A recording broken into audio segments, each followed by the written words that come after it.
বিসমিল্লাহির রহমানির রহিম। আসসালামু আলাইকুম। সুপ্রিয় বন্ধুরা, অনেক সময় যখন আমাদের ফ্রিজে অনেক দিনই পুরনো মাংস বা ঈদের মাংস থাকে, রান্না করলে অনেকেই বলে ভালো লাগে না। রান্নার কিছু টেকনিক আছে, টেকনিকগুলো যদি ফলো করে রান্না করা হয় তাহলে খেতে কিন্তু অনেক টেস্টি হয়। সেই টেকনিক সহ আজকে দেখাবো আপনাদেরকে। এখানে আছে 2 কেজি গরুর মাংস। এটা হলো ঈদের মাংস, আমার মা দিয়েছিল। এখানে কিন্তু একটাও হাড় নেই, সবগুলাই মাংস আছে এখানে। আগে মশলা আইটেমটা দেখিয়ে দিচ্ছি। এখানে আমি আস্ত ধনিয়া নিয়েছি, রাঁধুনি নিয়েছি, দারুচিনি নিয়েছি, আস্ত জিরা নিয়েছি, আজওয়াল নিয়েছি, এলাচ নিয়েছি, অল্প একটু শাহি জিরা নিয়েছি, কালো গোলমরিচ নিয়েছি, একটা লং নিয়েছি, শুকনা মরিচ নিয়েছি, স্টার মশলার 1 টুকরা নিয়েছি, জয়ত্রী নিয়েছি 1 টুকরা, আর নিয়েছি আদাসু 1 টুকরা। এটা হলো মাংস রান্নার শুকনো মশলা। এই মশলাটা শুকনো খোলায় ভেজে শিলপাটায় বেটে মিহি করে গুঁড়া করে রেডি করে নেব। চাইলে ব্লেন্ডও করে নিতে পারেন। যেহেতু আমরা 2 জন মানুষ, ফ্যামিলি মেম্বার, এই জন্য এখানে আমি আধা কেজির মতো মাংস নিয়েছি। মাংসের সাথে একটু চর্বিও নিয়েছি, আর হাড় আমার মা আসলে দেয় নাই, বেশি মাংসই দিয়েছে। যেটুকু হাড় পেয়েছি এখানে নিয়ে নিয়েছি, 1-2 টুকরা হাড় আছে।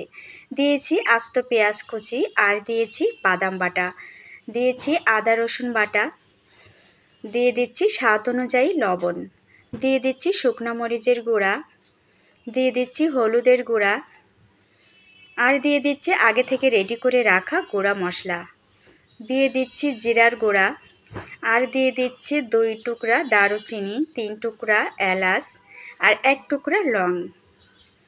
এখন এই মাংসগুলো খুব ভালোভাবে ম্যারিনেট করে নেব। এভাবে রান্না করলে আপনি বুঝতেই পারবেন না, মনে হবে যেন মাত্র বাজার থেকে নিয়ে আসা। এতটা স্বাদ, এতটা টেস্টি হয় এই মাংসটা। খুব ভালোভাবে আমি ম্যারিনেট করে নিয়েছি। আর শুকনো মরিচের গুঁড়া আর হলুদের গুঁড়া এটা কিন্তু ঘরে তৈরি। শুকনো মরিচের গুঁড়াটা কিভাবে ঘরে তৈরি করবেন রেসিপি চ্যানেলে আছে, আপনারা দেখে নেবেন। হাত ধুয়ে পানিটা অল্প একটু পানি দিয়ে এটা ঢাকনা দিয়ে ঢেকে রেখে দিব 1 ঘন্টা। ফিরে এসেছি 1 ঘন্টা পরে। দেখেন মাংসগুলা কিন্তু খুব ভালোভাবে ম্যারিনেট করে রেখে দিয়েছিলাম। এখন এখানে দিয়ে দিচ্ছি পেঁয়াজ বেরেস্তা। ফ্রিজের যে একটা গন্ধ থাকে, পেঁয়াজ বেরেস্তাটা দিলে সেই গন্ধটা থাকবে না। আর পেঁয়াজ ভাজা তেলটা এখানে দিয়ে দিয়েছি। পরিমাণে তেলটা আমি একটু কমই দিয়েছি, কারণ মাংসতে যদি খুব বেশি অতিরিক্ত তৈলাক্ত হয় সেই মাংসটা কিন্তু খেতে অতটা টেস্টি হয় না। খুব বেশি তেল হবে না, আবার খুব কম তেল হবে না, মিডিয়াম তেলটা এখানে দিয়ে দিতে হবে। আর যেহেতু 2-3 টুকরা আমি চর্বি নিয়েছি, চর্বি থেকেও তেল বের হবে। এখন চুলার জালটা মিডিয়াম টু লো হিটে রেখে ঢাকনা দিয়ে ঢাকতে হবে, আর মাংসটা ভেজে নিতে হবে।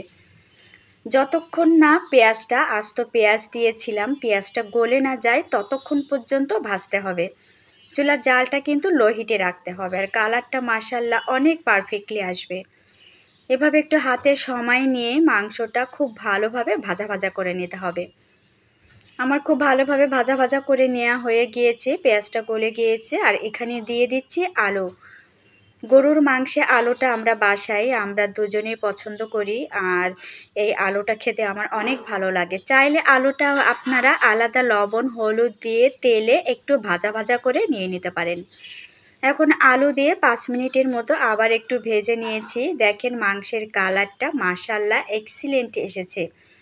যদি ঘরোয়া তৈরি মশলা দিয়ে, শুকনো মরিচের গুঁড়া, হলুদের গুঁড়া দিয়ে রান্না করেন তাহলে মাংসে এরকম একটা পারফেক্টলি কালার চলে আসে। এখন এখানে পানি দিয়ে দিচ্ছি পরিমাণে খুবই কম, কারণ যেহেতু অনেক সময় ধরে আমি মাংসটা ভালোভাবে ভেজে নিয়েছি আর ম্যারিনেট করে রেখে দিয়েছিলাম 1 ঘন্টা, এই জন্য অল্প জালে মাংসটা কমে আসবে, গলে যাবে। যখন পানিটা কমে আসবে তখন কাঁচামরিচ দিয়ে আবার 5 মিনিট জাল করে নিয়েছি। আর এখন একটু গোলমরিচের গুঁড়া দিয়ে 5 মিনিটের মতো জাল করে নিলেই মাংসটা রেডি। আশা করি আমার রেসিপিটা আজকে আপনাদের অনেক অনেক ভালো লেগেছে। যদি ভালো লেগে থাকে প্লিজ আমার চ্যানেলটি সাবস্ক্রাইব করবেন, লাইক দিবেন, পাশে থাকা বেল আইকন বাটনটি ক্লিক করে চ্যানেলের সাথে থাকবেন। সবাই ভালো থাকবেন।